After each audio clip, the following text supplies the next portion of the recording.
যে ৰাতিপুৱা মই বজাৰত গ'লোঁ, কিন্তু বৰষুণৰ কাৰণে মই বজাৰৰ পৰা আহিব পৰা নাই। ইয়াৰ ফল মূলৰ দোকান এখনতে ৰখি আছোঁ, কেতিয়া বৰষুণ এৰিব। বৰষুণ এৰাৰ লগে লগে ঘৰত যাম। চাওকচোন কেনেকৈ বৰষুণ দি আছে, মানুহবিলাকে ভিজি আছে। আৰু চাওক ৰাতিপুৱাৰ পৰা বৰষুণ আৰু আবেলি কিমান ৰ'দ দিছে। আৰু অলপ ৰ'দৰ কাৰণে মানে অলপ ফুৰিব ওলালোঁ। আলহী এজন আহিছিল, আলহী এজনৰ লগত অলপমান ফুৰিব ওলালোঁ। আৰু এইখন হ'ল আই নদীৰ যিখন ব্ৰিজ আছে, সেই ব্ৰিজখন পাৰ হৈ কীৰ্তনপাৰা যিটো ৰাস্তা, সেই ৰাস্তাৰ ফালে গৈছিলোঁ। আৰু কীৰ্তনপাৰা ৰাস্তাটোৰে অলপমান উভতি আহিলোঁ। এতিয়া বৰখলাৰ ৰাস্তাৰ পৰা অলপমান আঁতৰত হৈ এতিয়া আমি তাৰ পৰা ৰিটাৰ্ণ হৈ আছোঁ। আজি কীৰ্তনপাৰাত নাযাওঁ, জাষ্ট আমি পুলখন চাব আহিছোঁ। এইখন পুলখন অলপ আগত গ'লে দেখা পাব আপোনালোকে। আৰু এইটো আই নদী, দুফালে আই নদী আছে, চাব পাৰে। কমপ্লিট হৈছে কাম এতিয়া মানে। আৰু এইখনেই ব্ৰিজখন যিখন হিমন্ত মামাই কিছুদিন আগতেই অ'পেনিং কৰি গ'ল। সেই ব্ৰিজখনকে আমি চাব আহিছিলোঁ। আপোনালোককো দেখাইছোঁ, ব্ৰিজখন চাওক কিমান দীঘল।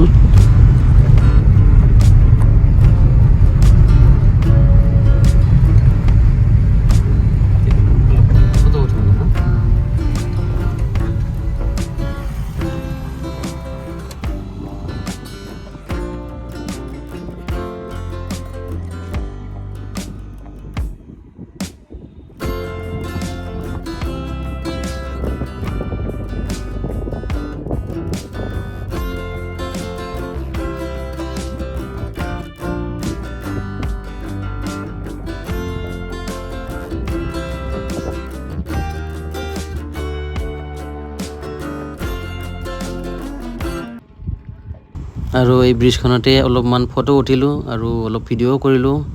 আৰু এতিয়া আমি লাহে লাহে ঘৰৰ পিনে যাব লাগিব। আপোনালোকে চাওক ভিডিঅ'টো।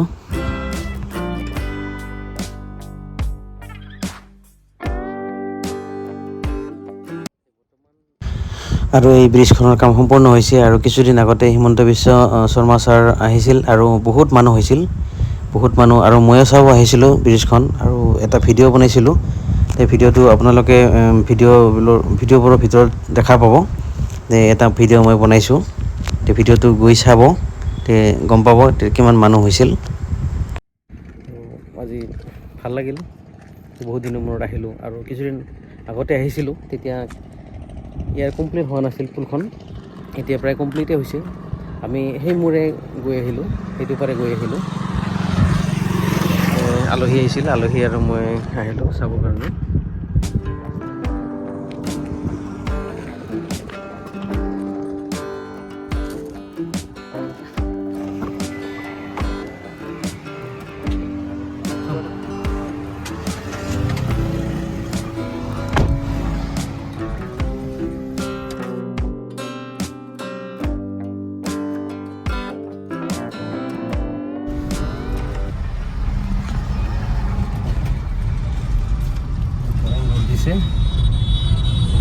বহুত জোৰে চলিছে, লাহেকৈ লাগি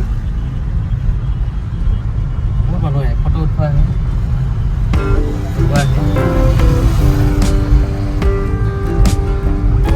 বেকগ্ৰাউণ্ড ভাল হয় না চিনাৰিবিলাক।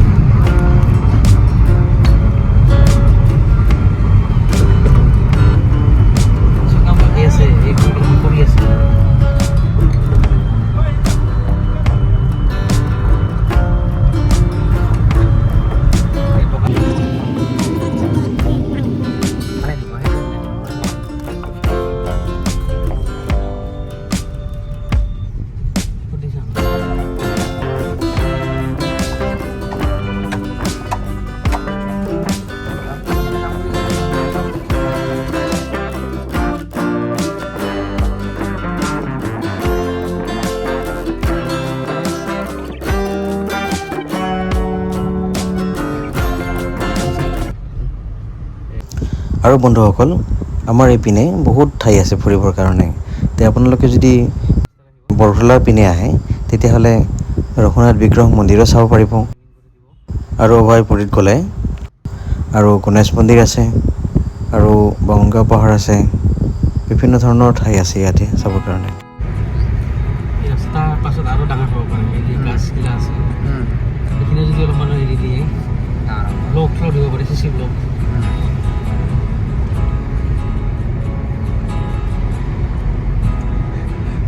এই ৰাস্তাটা যে আছে এইফালে দি সেই য'ত দেউল হয় তাতে যাব পাৰে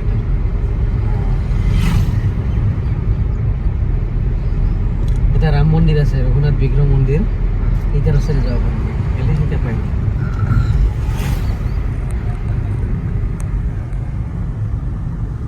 ৰাস্তাটা ভাল লগ পালোঁ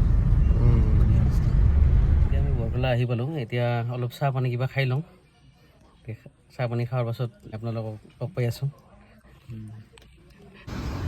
এতিয়া দোকানত সোমালোঁ কিন্তু দোকানত যিহেতু আবেলি হৈছে বিশেষ আইটেম নাই পৰঠা আছে আৰু চব্জি আছে এইটোৱে খাব লাগিব এতিয়া উপায় নাই আৰু যোৱাৰ সময়ত অকণমান ধান থৈ গৈছিলোঁ ধানখিনি ভাঙিব দিছিলোঁ এই ধানখিনি ভাঙি ৰেডি কৰি থৈ গৈছে এতিয়া ধানখিনি লৈ যাম আৰু এইটো মিলত মই প্ৰায় ধান ভাঙিব দিওঁ ধান ভাঙিল এয়া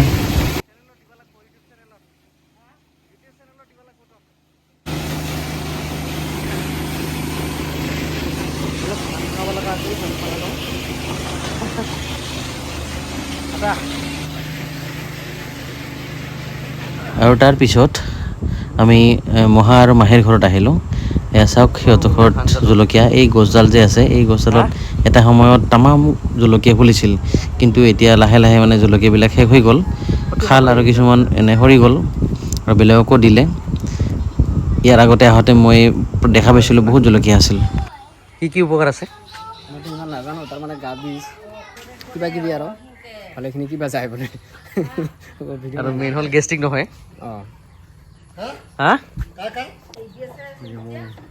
আৰু এয়া মাহীহঁতৰ ঘৰত মৌৰ বাহা এই বাহাটোত মোক বাহা দিছে ইয়াৰ পৰা মৌৰ চলাই আপোনালোকৰ ঘৰত আছেনে এনেকুৱা মৌৰ বাহা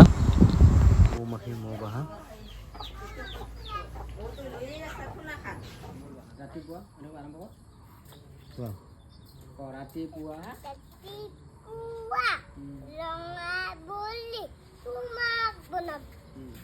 প্ৰণাম দেখি দিব লাগিব 1 2 3 4 1 2 3 4 আমি গালু গান 5 6 7 8 ফুল ফুলি গল 9 10 রাখি তাতে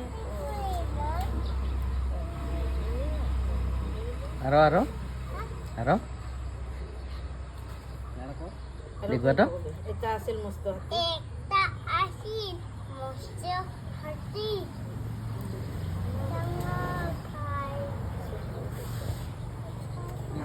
ইফালে চাই কওঁ লৰাই যায়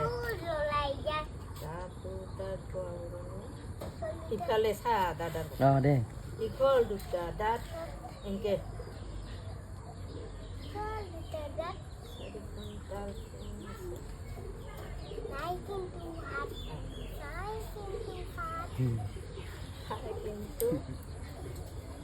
इनके